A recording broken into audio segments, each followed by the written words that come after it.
ସାହୁକାର ପତ୍ନୀ ଏବଂ ବଡ଼ ବୋହୂ ସବୁବେଳେ ସାନ ବୋହୂକୁ ଅପମାନିତ କରୁଥିଲେ ଏବଂ ବହୁତ ହଇରାଣ କରୁଥିଲେ। ଭଗବାନ ବିଷ୍ଣୁ ଶୁଣି କହିଲେ, ଦେବୀ ସାହୁକାରଙ୍କ ବଡ଼ ବୋହୂର ଗୋଟିଏ ପୁଅ ଏବଂ ସାନ ପୁଅର ଗୋଟିଏ ଝିଅ ଥିଲା। ଏଣୁ ସାହୁକାରଙ୍କର ପତ୍ନୀ ସବୁବେଳେ ପୁଅକୁ ନେଇ ଅପମାନିତ କରୁଥିଲେ, କିନ୍ତୁ ସେ କ'ଣ କରିପାରିଥାନ୍ତା? ସବୁ ଅପମାନ ଚୁପଚାପ ଶୁଣିଥାଏ। ଭଗବାନ ବିଷ୍ଣୁ କହିଲେ, ଦେବୀ ବର୍ତ୍ତମାନ ମୁଁ ତୁମକୁ ସାନ ବୋହୂର କାହାଣୀ ଭଲ ଭାବରେ ବୁଝାଇବି। ସେଥିରୁ ତୁମେ ତୁମର ପ୍ରଥମ ପ୍ରଶ୍ନର ଉତ୍ତର ପାଇଯିବ। ତେଣୁ ତୁମର ପ୍ରଥମ ପ୍ରଶ୍ନ, କେଉଁ ସ୍ତ୍ରୀ ଲୋକଙ୍କର ଭାଗ୍ୟରେ ପୁତ୍ର ସନ୍ତାନ ନାହିଁ? ଭଗବାନ ବିଷ୍ଣୁ କହିଲେ, ଦେବୀ ସାହୁକାରଙ୍କ ପତ୍ନୀ ପୂର୍ବରୁ ହିଁ ଜଣେ ଦୁଷ୍ଟ ପ୍ରକୃତିର ଥିଲା। ତାଙ୍କ ହେତୁ ପରିବାରର ସମସ୍ତ ସଦସ୍ୟ ଅତ୍ୟନ୍ତ ବିବ୍ରତ ଥିଲେ। ସେ ତାଙ୍କର ସରଳ ସାନ ବୋହୂକୁ ବହୁତ ଅସୁବିଧାରେ ପକାଇଥିଲେ। ସାନ ବୋହୂକୁ କଷ୍ଟ ଦେବାରେ ତାଙ୍କୁ ବହୁତ ଆନନ୍ଦ ମିଳୁଥିଲା। ସାହୁକାରଙ୍କ ସାନ ବୋହୂର ନାମ ଥିଲା ଗୀତା। ଗୀତା ସକାଳୁ ଉଠି ଘରର ସବୁ କାମ ଚୁପଚାପ କରୁଥାଏ।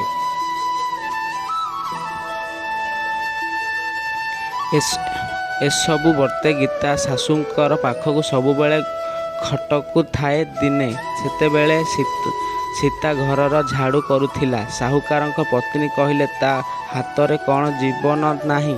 ଟିକେ ଜଲ୍ଦି କରୁନୁ, ମୁଁ ମନ୍ଦିରକୁ ଯାଉଛି। ମନ୍ଦିରରୁ ଫେରିବା ପୂର୍ବରୁ ରୋଷେଇ ପ୍ରସ୍ତୁତ କରି ରଖିବୁ।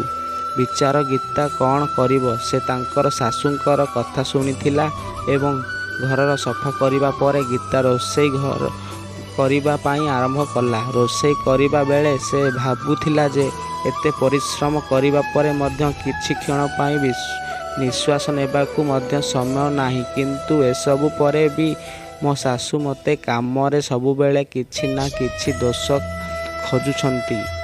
ଏହି ସମୟରେ କବାଟ ବାଡ଼େଇବାର ଶବ୍ଦ ଶୁଣାଗଲା ଓ ଗୀତା ଭାବିଲା ଯେ ରୋଷେଇ ତ ସରିଯାଇଛି। ଲାଗୁଛି ମୋର ଶାଶୁ ବୋଧେ ଶୀଘ୍ର ଫେରିଆସିଛନ୍ତି। କିନ୍ତୁ କବାଟ ଖୋଲିବା ପରେ ସେ ଦେଖିଲା ଯେ ଶାଶୁ ବୋଧେ ଜଣେ ଋଷି ମହାତ୍ମା ଦ୍ୱାରା ଠିଆ ହୋଇଛନ୍ତି। ସେ ମହାତ୍ମା ଗୀତାକୁ କହିଲେ, ଝିଅ ସଦା ସୌଭାଗ୍ୟବତୀ ରୁହ। ଦୟାକରି ବାବୁଙ୍କୁ କିଛି ଖାଦ୍ୟ ଖାଇବାକୁ ଦିଅ। ମୁଁ ବହୁତ ଭୋକିଲା ଅନୁଭବ କରୁଛି। ଭଗବାନ ବିଷ୍ଣୁ କହିଲେ, ଦେବୀ ଗୀତା ବହୁତ ଧାର୍ମିକ ଏବଂ ସଂସ୍କାରୀ ଥିଲା। ତେଣୁ ଭାବିଲା, ମୁଁ ଏହି ସାଧୁ ମହାରାଜଙ୍କୁ ଖାଦ୍ୟ ତ ଦେବି, କିନ୍ତୁ ଯଦି ମୋର ଶାଶୁ ଆସିଥାନ୍ତି ତେବେ ମୋତେ ଛାଡ଼ିବେ ନାହିଁ। ତାପରେ କିଛି ସମୟ ଚିନ୍ତା କରିବା ପରେ ସେ ସାଧୁ ମହାରାଜଙ୍କୁ ଖାଦ୍ୟ ଖାଇବା ପାଇଁ ଭିତରକୁ ଆସିବାକୁ କହିଲା। ଏହି ସମୟରେ ଗୀତାର ମନକୁ ମନ କହିଲା ଯେ ମୁଁ ଶାଶୁଙ୍କୁ କାହିଁକି ଭୟ କରିବି? ଯଦି ସେ ଘରକୁ ଫେରି ଆସନ୍ତି ବା କିଛି କୁହନ୍ତି, ମୁଁ ତାଙ୍କୁ କହିବି ଯେ ମୁଁ ମୋ ଭାଗରୁ ଖାଦ୍ୟ ଏହି ସାଧୁ ମହାରାଜଙ୍କୁ ଦେଇଛି। ଏହା ଭାବି ଗୀତା ସାଧୁଙ୍କୁ ଭିତରକୁ ଛାଡ଼ି ନିଜର ଅତିଥି ସେବା ଧର୍ମକୁ ଅନୁସରଣ କରି ସାଧୁ ମହାରାଜଙ୍କୁ ଖାଇବାକୁ ଦେବା ଆରମ୍ଭ କଲା। ବର୍ତ୍ତମାନ ସାଧୁ ମହାରାଜ ଖାଇବା ଆରମ୍ଭ କରିଛନ୍ତି କି ନାହିଁ ଗୀତାର ଶାଶୁ ପହଞ୍ଚିଥିଲେ ଏବଂ ତାପରେ ସାଧୁ ବାବାଙ୍କୁ ଘର ଭିତରକୁ ବସି ଖାଉଥିବାର ଦେଖି ସେ କ୍ରୋଧରେ ଜର୍ଜରିତ ହୋଇଗଲେ ଏବଂ ସାଧୁ ମହାତ୍ମାଙ୍କୁ କହିଲେ ଯେ ଏଠାରେ ଭଣ୍ଡାର ଖୋଲା ହୋଇ ନାହିଁ ଯେ ତୁମେ ବସି ଖାଇବ। ଏଠାରୁ ଶୀଘ୍ର ଉଠିଯାଅ। ଗୀତା ତାଙ୍କ ଶାଶୁଙ୍କୁ ଅଟକାଇବାକୁ ବହୁତ ଚେଷ୍ଟା କଲା, କିନ୍ତୁ ସେ ସାଧୁଙ୍କୁ ଘର ବାହାର କରିଦେଲେ ଏବଂ ଖାଦ୍ୟ ସବୁ ବାହାରକୁ ଫିଙ୍ଗିଦେଲେ। ସେ ଗୀତା ଉପରେ ରାଗିକରି କହିଲେ ଯେ ମୁଁ ତୋତେ ଗୋଟିଏ ଖାଦ୍ୟର ଶସ୍ୟ ମଧ୍ୟ ନଷ୍ଟ ନ କରିବାକୁ କହିଛି, କିନ୍ତୁ ତୁ କ'ଣ କଲୁ? ଏହି ସାଧୁକୁ ଖାଇବାକୁ ଏତେ ଖାଦ୍ୟ ଦେଇଦେଲୁ। ଭଗବାନ ବିଷ୍ଣୁ କହିଲେ, ଦେବୀ ଗୀତା ଧୀରସ୍ଥିର ଭାବରେ କହିଲା, ମା, ମୋ ଭାଗରୁ ଖାଦ୍ୟ ତାକୁ ଦେଇଥିଲି। ଏଣୁ ଏତେ କଥା କହିବାର କାରଣ ଦରକାର ଥିଲା। ତାପରେ ଅତିଥି ହେଉଛନ୍ତି ଭଗବାନଙ୍କର ରୂପ ଏବଂ ପ୍ରତ୍ୟେକ ବ୍ୟକ୍ତି ଅତିଥି ଧର୍ମକୁ ଅନୁସରଣ କରିବା ଉଚିତ। ଭଗବାନ ବିଷ୍ଣୁ କହିଲେ ଯେ ଏହାପରି ଭାବରେ ଶାଶୁ ଏବଂ ବୋହୂ ମଧ୍ୟରେ ତର୍କ ବିତର୍କ ଦୀର୍ଘ ସମୟ ଧରି ଚାଲିଥିଲା।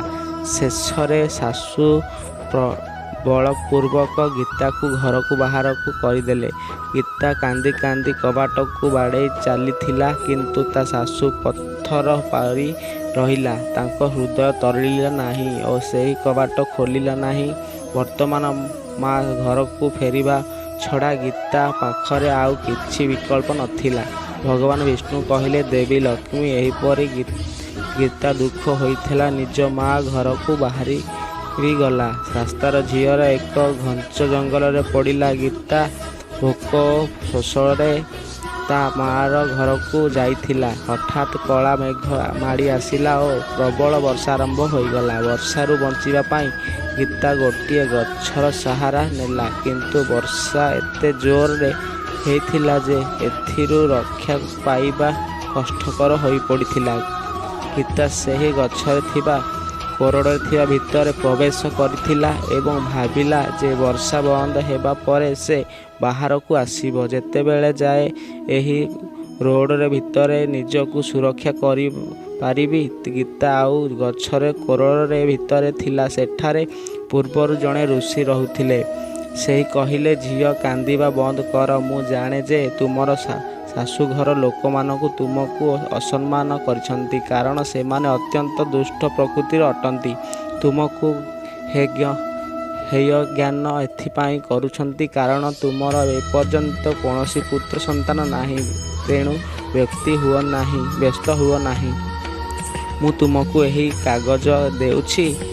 ଏହି କାଗଜରେ ଯାହା ଉପଲେଖା ହୋଇଛି ତାକୁ ସମ୍ପୂର୍ଣ୍ଣ ଭକ୍ତି ସହିତ କର ଏବଂ ତାପରେ ତୁମର ଗୋଟିଏ ଗୁଣବାନ ପୁତ୍ର ପାଇବ। ଏହିପରି ଭଗବାନ ସାଧୁ ଗୀତାକୁ କାଗଜଟିଏ ଦେଇ ସେଠାରୁ ଚାଲିଗଲେ। ଅନ୍ଧକାର ହୋଇଗଲା ଏବଂ ବର୍ଷା ମଧ୍ୟ ବନ୍ଦ ହୋଇଗଲା। ଗୀତାକୁ ଖୋଜି ଖୋଜି ତା ସ୍ୱାମୀ ସେଠାରେ ପହଞ୍ଚିଥିଲେ ଏବଂ ପରେ ଗୀତା ତା ମା ଘରକୁ ନ ଯାଇ ସ୍ୱାମୀଙ୍କ ସହ ସେହି ଜଙ୍ଗଲରେ ଏକ କୁଟୀରରେ ବନବାସ କରିବା ଆରମ୍ଭ କରିଦେଲେ। ଭଗବାନ ବିଷ୍ଣୁ କହିଲେ, ଦେବୀ ଲକ୍ଷ୍ମୀ ଗୋଟିଏ ଦିନରେ କଥା ଥିଲା। ଗୀତା ଏକ ପୁତ୍ର ସନ୍ତାନ ବିଷୟରେ ଚିନ୍ତା କରିବାକୁ ଲାଗିଲା। ଯଦି ମୋର ମଧ୍ୟ ଗୋଟିଏ ପୁତ୍ର ଥାଆନ୍ତା, ତେବେ ମୋର ଶାଶୁଘରର ମଧ୍ୟ ମୋତେ ସମ୍ମାନ ମିଳିଥାନ୍ତା। ଠିକ୍ ସେହିପରି ସମୟରେ ଋଷି ଦେଇଥିବା କାଗଜକୁ ମନେ ପକାଇଲା ଏବଂ ସେତେବେଳେ ଗୀତା ସେହି କାଗଜ ପଢ଼ିଲା। ସେଥିରେ ଲେଖା ହୋଇଥିଲା ଯେ ଝିଅ ପୁତ୍ର ପ୍ରାପ୍ତି ପାଇଁ ସ୍ତ୍ରୀ ସର୍ବଦା ସ୍ୱାମୀର ବାମ ପାର୍ଶ୍ୱରେ ଶୋଇବା ଉଚିତ। ଯେତେବେଳେ କିଛି ସମୟ ପରେ ମଣିଷ ବାମ ପଟକୁ ବୁଲେ, ତେବେ ଡାହାଣ ନାକରେ ସ୍ୱର ଏବଂ ଡାହାଣ ପଟକୁ ବୁଲିଲେ ବାମ ନାକରେ ସ୍ୱର ପ୍ରକ୍ରିୟା ହୋଇଥାଏ। ଯେତେବେଳେ ପୁତ୍ର ସନ୍ତାନ ପୂର୍ବରୁ ଏକ ନିଶ୍ଚିତ ହେବା ଉଚିତ ଯେ ପୁରୁଷ ଡାହାଣ ସ୍ୱର ଏବଂ ସ୍ତ୍ରୀ ବାମ ନାକର ସ୍ୱର ପ୍ରକ୍ରିୟା ହେବ ଏବଂ ଗର୍ଭଧାରଣ ଏହି ସମୟରେ କରାଯିବ ଉଚିତ। ଏହା କରିବା ଦ୍ୱାରା ନିଶ୍ଚିତ ଭାବରେ ଏକ ପୁତ୍ର ପ୍ରାପ୍ତି ହୋଇଥାଏ। ଏହି ଅପରପକ୍ଷ ଯଦି ପରିସ୍ଥିତି ଓଲଟା ହୁଏ, ତେବେ ଗୋଟିଏ ଝିଅ ଜନ୍ମ ହୋଇଥାଏ। ସେହି କାଗଜରେ ଆହୁରି ଲେଖାଯାଇଥିଲା ଯେ ସ୍ତ୍ରୀର ଋତୁସ୍ରାବ ଆରମ୍ଭ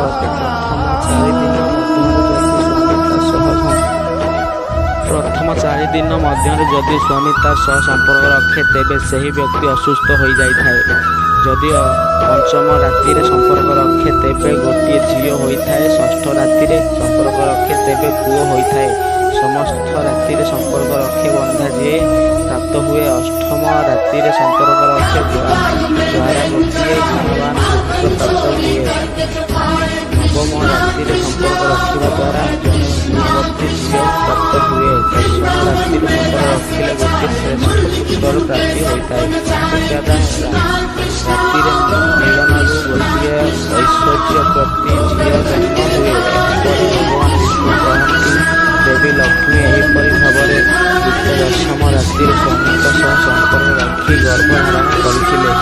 ବର୍ତ୍ତମାନ ସକାଳେ ସ୍ନାନ ସାରି ପୂଜା ପାଠ କରିବା ପରେ ଗୀତାର ସ୍ୱାମୀ କାଟିବାକୁ ଚାଲି ଯାଇଥିଲେ।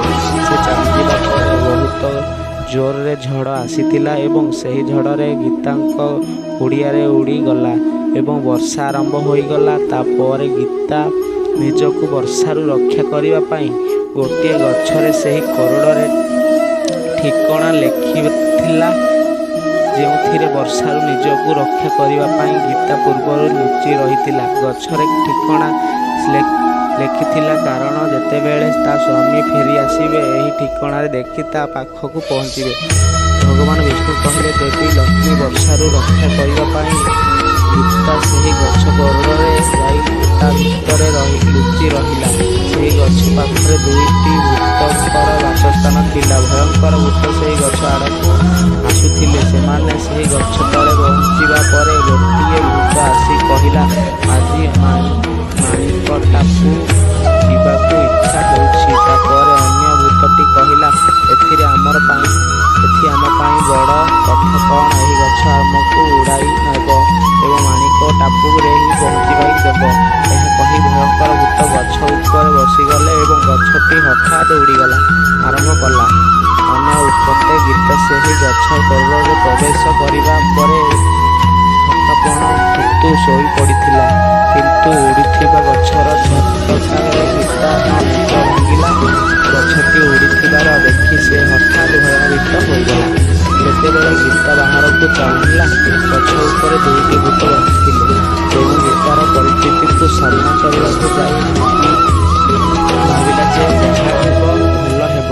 ତାପରେ କିଛି ସମୟ ପରେ ଗଛ ମାଣିକ ଟାପୁରେ ପହଞ୍ଚିଲା। ଭଗବାନ ବିଷ୍ଣୁ କହୁଛନ୍ତି ଯେ ଦେବୀ ଲକ୍ଷ୍ମୀ ସେହି ଦୁଇ ଭୂତଙ୍କୁ ବହୁତ ଭୋକ ଲାଗୁଥିଲା ଏବଂ ସେମାନେ ଶିକାର କରିବା ପାଇଁ ଚାଲିଗଲେ। ତାପରେ ଗୀତା କରଡ଼ ଭିତରୁ ବାହାରିଲା। ଏକ ଦୀର୍ଘ ନିଶ୍ୱାସ ଛାଡ଼ିବା ପରେ ସେହି ଟାପୁରୁ ଚମକିଲା ବାଲି ଦେଖି ହଠାତ୍ ଆଶ୍ଚର୍ଯ୍ୟ ହୋଇଗଲା। ସେ କିଛି ବାଲି ଉଠାଇ ଦେଇଥିଲା। ସେ ଆନନ୍ଦରେ ନାଚି ଉଠିଲା କାରଣ ସେହି ବାଲି ମାଣିକକୁ ବୋଲି ଥିଲା ଏବଂ ତାପରେ ଗୀତ ନିଜ ଶାଢ଼ୀର ପଣତରେ 4ରୁ 5 କିଲୋ ବାଲି ବାନ୍ଧି ଶୀଘ୍ର ଆସି କରଡ଼ ଭିତରୁ ଲୁଚି ରହିଲା। ଭଗବାନ ବିଷ୍ଣୁ କହିଥିଲେ, ଦେବୀ ଲକ୍ଷ୍ମୀ ଏଠାରେ ଗୀତା ଗଛ ଭିତରେ ଲୁଚିଗଲା ଏବଂ ସେଠାରେ ଭୟଙ୍କର ଭୂତ ଗଛକୁ ଫେରି ଆସି କହିଲେ ଯେ ଆଜି ଆମେ ପର୍ଯ୍ୟାପ୍ତ ପରିମାଣର ଖାଦ୍ୟ ଖାଇଲେ ଏବଂ ପୁଣି ସେହି ସ୍ଥାନକୁ ଫେରି ଆସିବା ଯେଉଁଠାରେ ଆମେ ଆସିଥିଲେ। କିଛି ସମୟ ପରେ ଗଛ ଉଡ଼ି ପୁଣି ପୂର୍ବ ଜାଗାକୁ ଫେରି ଆସିଲା। ପହଞ୍ଚିବା ପରେ ସେହି ଦୁଇ ଭୂତ ଗଛ କରଡ଼ରେ ଲୁଚି ରହିଲା ଏବଂ ସେହି ଦୁଇ ଆତ୍ମା ଗଛ ଛାଡ଼ିବା ମାତ୍ରେ ଗୀତା ମୋତି ମାଣିକ ସହିତ ଗଛରୁ ବାହାରି ଆସିଲା ଏବଂ ମନରେ ଭାବିବାକୁ ଲାଗିଲା ଯେ ଏତେ ମୋତି ଆଣି ଦେଇଥିଲା ପରେ ମୋର ଶାଶୁ ଖୁସି ହୋଇପାରିବେ। ଆଉ ଏବେ ମୁଁ ମୋ ଶାଶୁ ଘରକୁ ଫେରିବା ମୋ ଶ୍ୱଶୁରଙ୍କୁ ଏହିପରି ମୋତେ ମାଣିକ ଦେବି, ତାହେଲେ ସେମାନେ ଉପରେ ରାଗିବେ ନାହିଁ ଏବଂ ମୋତେ ଭଲ ପାଇବା ପାଇଁ ଆରମ୍ଭ କରିବେ। ଭଗବାନ ବିଷ୍ଣୁ କହୁଛନ୍ତି।